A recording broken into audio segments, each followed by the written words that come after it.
Waouh, je suis au TED.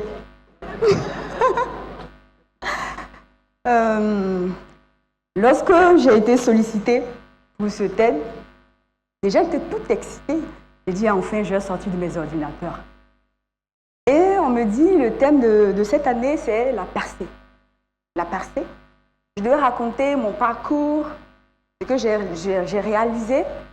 Et je me suis dit, est-ce que mon parcours était assez inspirant? J'allais venir vous raconter de comment est-ce qu'on fait des sites internet, des applications. J'avais parlé des langages informatiques, HTML, JavaScript, Python. Franchement, je ne voulais pas vous infliger cela.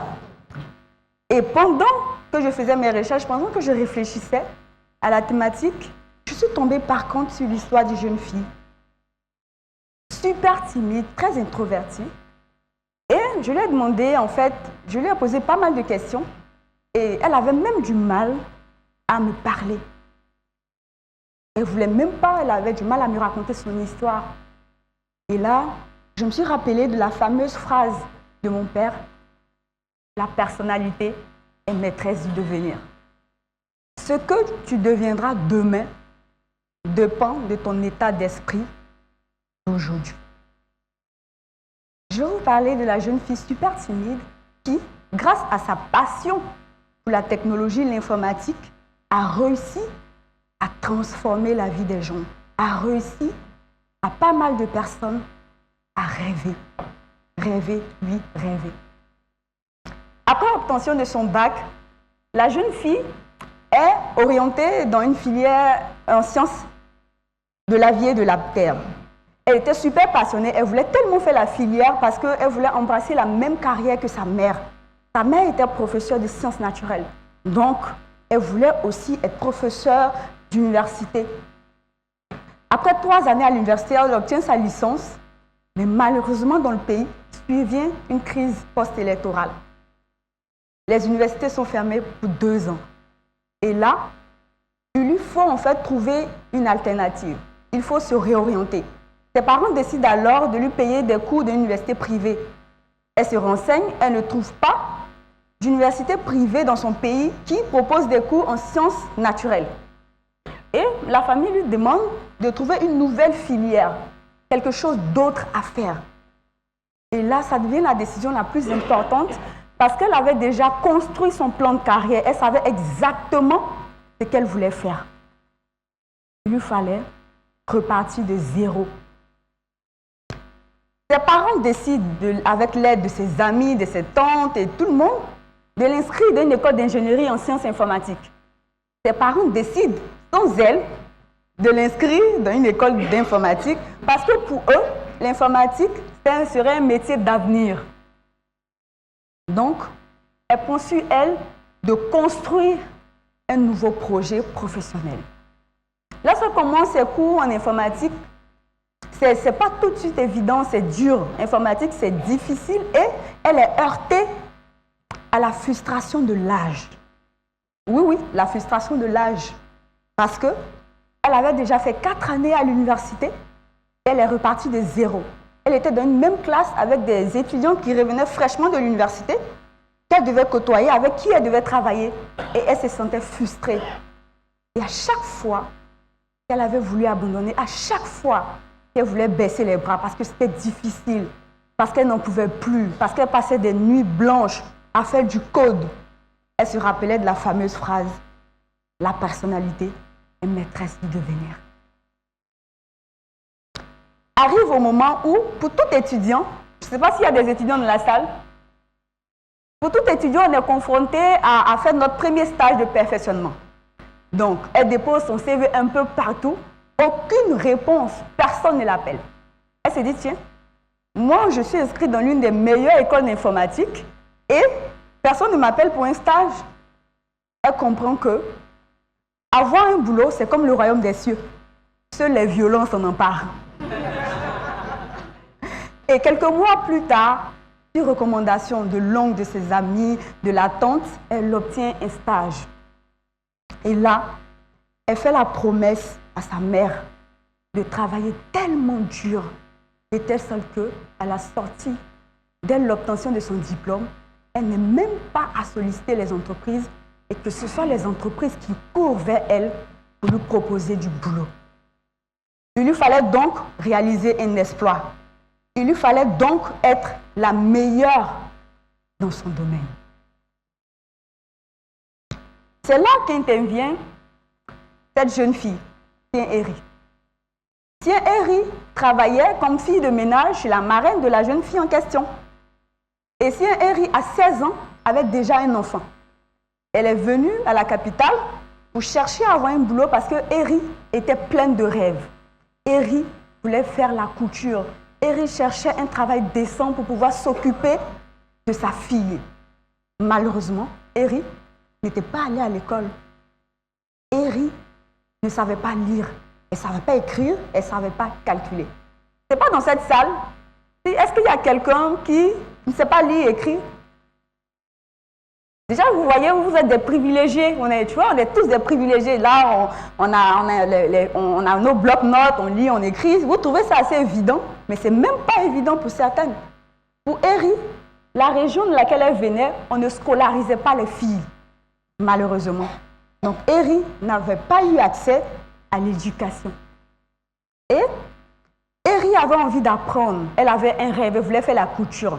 Elle s'est inscrite donc dans des cours d'alphabétisation. Malheureusement, elle n'a pas pu effectuer ses cours parce qu'elle n'avait pas le temps, elle n'avait pas la disponibilité pour faire ses cours d'alphabétisation. Encore une autre frustration. Et arrivé au moment où la jeune fille décide avec Eri de co-construire une application d'alphabétisation qui allait permettre à Eri de pouvoir apprendre à lire, écrire et calculer partout où elle se trouve. Dans la cuisine, dans la salle de bain, pendant un repas, en train de regarder la télévision.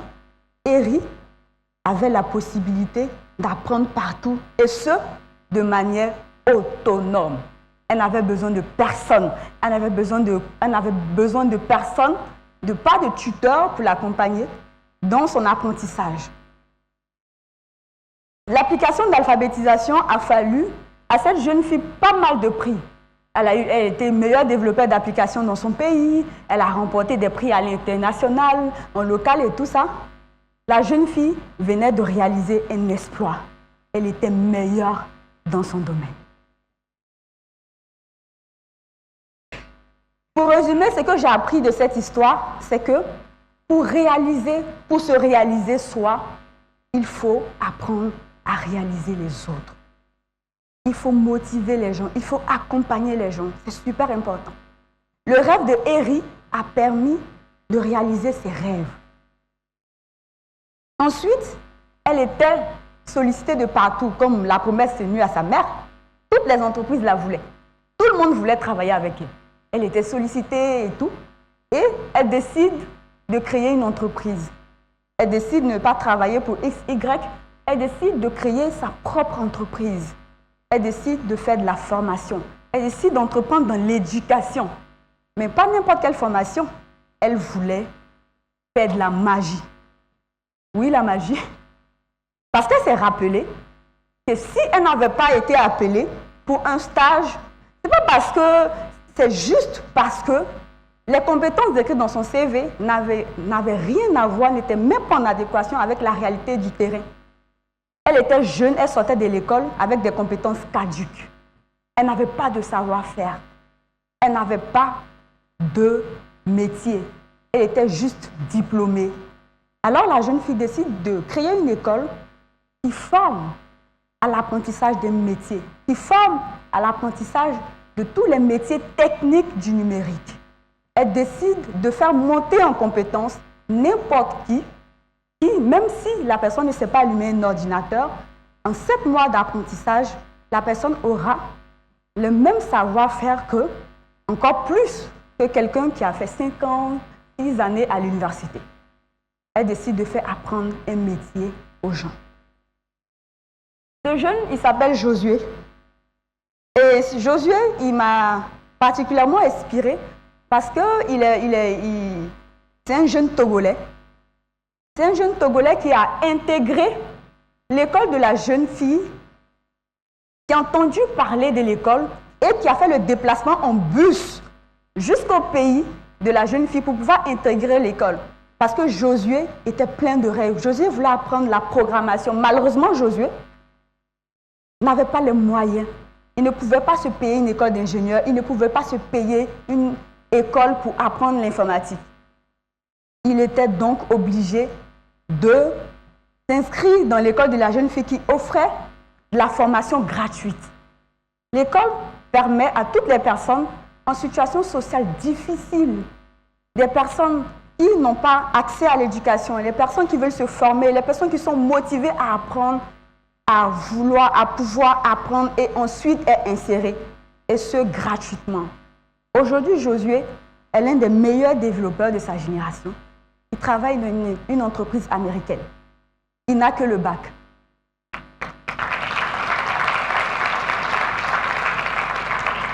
Et ce jeune homme, il s'appelle Aklade Kwasi Shosten. Aklade est un jeune béninois également qui, à un moment de sa vie, a arrêté ses études parce que ses parents n'avaient plus les moyens de lui payer la formation. Et ce jeune homme, il s'est adonné à tout petit métier. Il a commencé à être chauffeur de baka, apprenti wara-wara, il a vendu des lots dans les gares routières, il a tout fait. Il s'est adonné à plusieurs petits métiers. Et ce jeune homme, il avait un rêve. Il rêvait d'intégrer une grande entreprise. Il rêvait d'être quelqu'un avec un bon emploi. Malheureusement, il n'avait pas les moyens. Malheureusement, il ne pouvait même pas se payer le transport pour se rendre dans un quelconque centre de formation. Ce jeune homme a intégré l'école de la jeune fille et aujourd'hui, Aklade, il est développeur d'applications. Il travaille dans l'un des meilleurs cabinets de développement d'applications de son pays. Après 7 mois de formation, il n'a que le bac.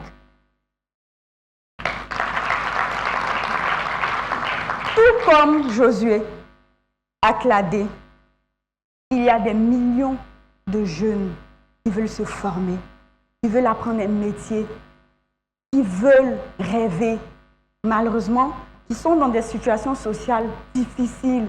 Pour certains, ils n'arrivent pas à se payer le transport. Pour d'autres, ils n'arrivent même pas à se payer la nourriture. Et la jeune fille, aujourd'hui, décide de former ces jeunes gratuitement, de leur donner un emploi ensuite. La meilleure manière de se réaliser, c'est d'aider les autres à se réaliser.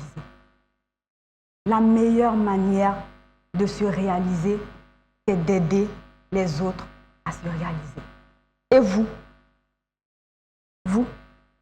au rêve de qui avez-vous une fois essayé de donner vie? Au rêve de qui avez-vous une fois essayé de donner vie? Cette jeune fille, c'est moi.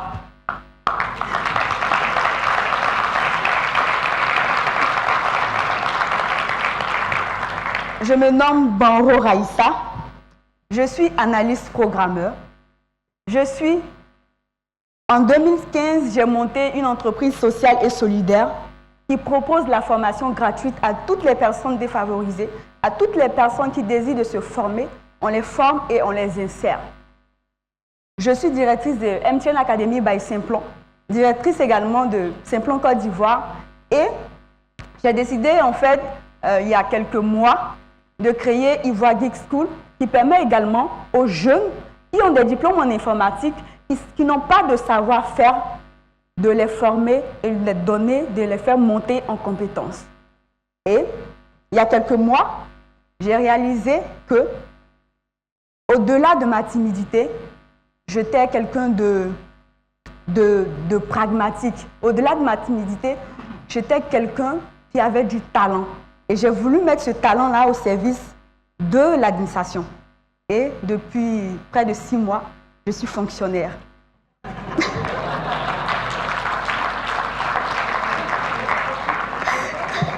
Oui, c'est assez bizarre, mais je suis fonctionnaire.